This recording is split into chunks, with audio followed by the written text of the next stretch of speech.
എങ്ങോട്ടാ പോകുന്ന നീ? ഊരിയെടുക്കട്ടെ. പൊട്ടല്ലേ പൊട്ടല്ലേ, പൊട്ടാതെ ഊരിയെടുക്കാം. Hello, welcome back to my channel. ഇതെൻ്റെ മുന്തിരിവള്ളിയാണ്. പടർന്നു കയറി അടുത്ത ഗേറ്റിലേക്ക് അള്ളിപ്പിടിച്ചിരിക്കുകയാണ്. അവിടുന്ന് ഞാൻ അവനെ ഊരിയെടുക്കുന്ന രംഗമാണ് ഈ കാണുന്നത്. കുറേ പ്രയത്നത്തിലൊടുവിൽ ആ വള്ളി പൊട്ടാതെ മുറിയാതെ നമ്മൾ ഊരിയെടുത്തു.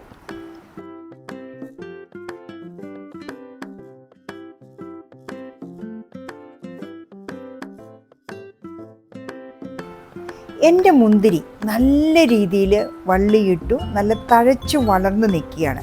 പക്ഷെ ഇതുവരെ കായ്ച്ചില്ല.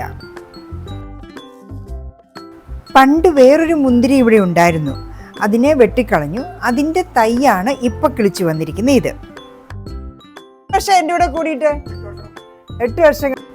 ഇതാണ് ഭുവനചന്ദ്രൻ ചേട്ടൻ. 8 വർഷമായിട്ട് എൻ്റെ കൂടെയുണ്ട്. എൻ്റെ വീട്ടിലെ കൃഷിപ്പണികളെല്ലാം നോക്കി നടത്തി തരുന്നത് ഈ ചേട്ടനാണ്.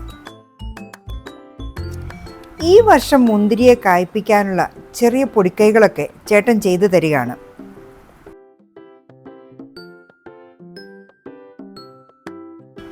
മുന്തിരി കായ്ക്കണമെങ്കിൽ അതിന് ഏറ്റവും അത്യാവശ്യമുള്ളത് തണുത്ത ക്ലൈമറ്റാണ്. അതിൻ്റെ മണ്ണ് എപ്പോഴും തണുത്തിരിക്കണം. ഈ മുന്തിരിയുടെ ചുവട്ടിൽ നല്ല രീതിയിൽ മണ്ണ് ഹോൾഡ് ചെയ്ത് ഒരു പ്ലാറ്റ്ഫോം പോലെ കെട്ടി നിർത്തി അതിനകത്ത് വെള്ളം ഒഴിച്ചു കഴിഞ്ഞാൽ മാത്രമേ ഇതിന് തണുപ്പ് കിട്ടുള്ളൂ. അതിനു വേണ്ടിയുള്ള പരിപാടികളാണ് നമ്മുടെ ഭുവനേന്ദ്രൻ ചേട്ടൻ ചെയ്തുകൊണ്ടിരിക്കുന്നത്.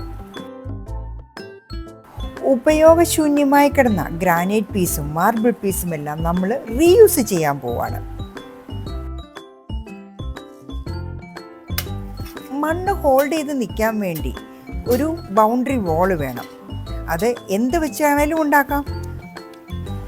മണ്ണൊന്ന് വെട്ടിത്താത്തിട്ട് നമ്മളുടെ ഈ ഉപയോഗശൂന്യമായ ഗ്രാനൈറ്റ് പീസും മാർബിൾ പീസും എല്ലാം 2 സൈഡിലും വെച്ച് 2 വോളായിട്ട് ഉണ്ടാക്കിയെടുത്തു.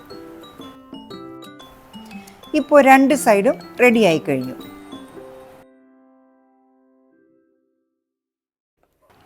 ഗ്രാനൈറ്റ് പീസുകൾ മറിഞ്ഞു വീഴാതിരിക്കാൻ ചെറിയ ചെറിയ കല്ലുകൾ വെച്ച് അതിന് അട കൊടുക്കുന്നുണ്ട്. അതിൻ്റെ മുകളിൽ പിന്നെയും മണ്ണ് വെട്ടിയിടുകയാണ്. അങ്ങനെ പഴയ സാധനങ്ങൾ റീയൂസ് ചെയ്ത് ചേട്ടൻ അവിടെ ഒരു പ്ലാറ്റ്ഫോം ഉണ്ടാക്കി തന്നു. ഇനി നമുക്ക് വെള്ളം ഒഴിച്ചാൽ മതി.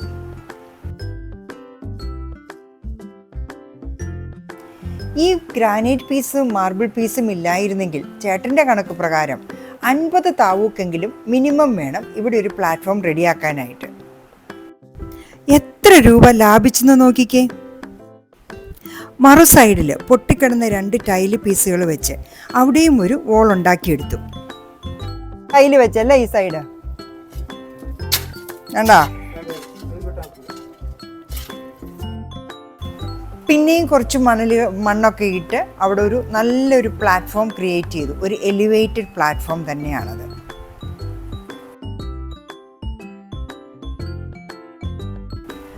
അടുത്തതായി ഈ മണ്ണിന് എപ്പോഴും ഈർപ്പം നിൽക്കണം. അതിനുവേണ്ടി ചകിരിച്ചോറാണിത്. കൊക്കോപ്പിറ്റ് എന്ന് പറയും. ഇതിനെ മണ്ണ് മാറ്റിയിട്ട് ആ മണ്ണിനടിയിലോട്ട് ഈ കൊക്കോപ്പിറ്റ് ഇടുകയാണ്.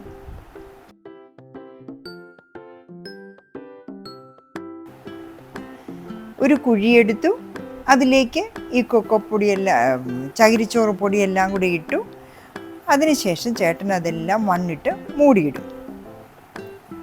അപ്പോൾ നമ്മൾ വെള്ളം ഒഴിച്ചു കഴിയുമ്പോൾ ഈ ചകിരി എല്ലാം അബ്സോർബ് ചെയ്ത് ഫുൾ ടൈം അതിനകത്ത് ഒരു തണുത്ത അറ്റ്മോസ്ഫിയർ ക്രിയേറ്റ് ചെയ്യാൻ പറ്റും.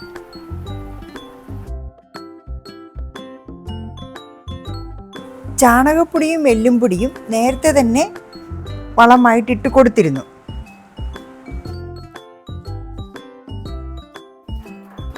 ഇനി നമുക്ക് നല്ല പോലെ വെള്ളം ഒഴിച്ചു കൊടുക്കുക. ഇവർ ഇപ്രാവശ്യം കായ്ക്കും എന്നുള്ള ശുഭപ്രതീക്ഷയിലാണ് മുന്നോട്ട് പോകുന്നത്.